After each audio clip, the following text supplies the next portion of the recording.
Oh, I hate when they pull it off the scalp like that. You just want to pull at it. Again with the pulling, and they just keep pulling at the scalp. Oh man, this says that it's psoriasis. This is, in my opinion, this is clearly seborrheic dermatitis. Oh, I hate when they pull it off the scalp like that. It's just, I mean, uncomfortable. Although that one came off pretty clean, and they're just going to keep repeating this. So that looks like seborrheic dermatitis, not psoriasis. It's unfortunate that they just want to pull at it.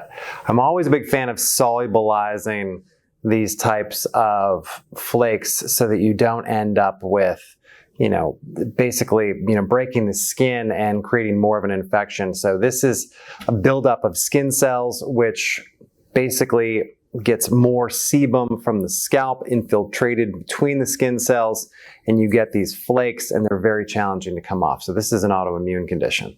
Okay, it says it's psoriasis. This is not psoriasis. This again is seborrheic dermatitis. People, I guess, the difference between psoriasis and seborrheic dermatitis is psoriasis has very small, fine, silvery flakes.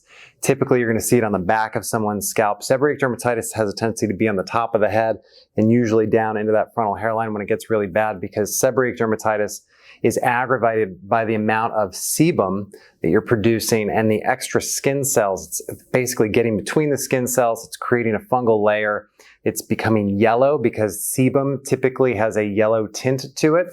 And that's what we're seeing here. And so, I mean, I feel I've seen so many of these cases, and it can be managed. So they need ketoconazole shampoo. They're going to additionally really want to clean the scalp on a daily basis. They're going to want to make sure that they're minimizing sugars in their diet, eating correctly for your blood type, make sure you have the appropriate level of vitamin D3 and ferritin to reduce the autoimmune response and really kind of bring this whole thing down. So I also use topical coconut oil in some cases, as well as topical trisalts. Oh, good. More flakes.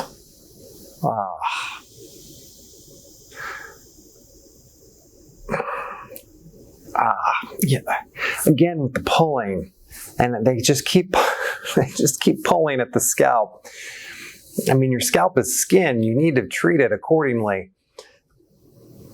Man. So again, you want to break these flakes up. Again, this is seborrheic dermatitis. It says that it's dandruff. This is not dandruff. Dandruff doesn't do this. Dandruff is a small amounts of little tiny flakes that don't stick to the scalp like this. When they're sticking to the scalp, it's either psoriasis or seborrheic dermatitis. And if it's yellow and they're big flakes, it is seborrheic dermatitis. And that's exactly what this is. When you're tugging at this, you're creating these abrasions on the scalp, which basically could make the whole situation worse and get up, well, at least that came off, but get an infection in there, and that is a problem. When you're dealing with seborrheic dermatitis, I have multiple videos on this. Again, you want to make sure that your vitamin D3 is good, your ferritin is good. You want to make sure that you're cleaning the scalp on a daily basis. You want to make sure you're eating correctly for your blood type, and you don't want to tug at it because it's just uncomfortable. If it comes off naturally, just let it come off, but don't pull at the scalp like this. I hope that helps. And if you like this content, go ahead and subscribe below and go ahead and leave any comments that you want down there and I'll answer them.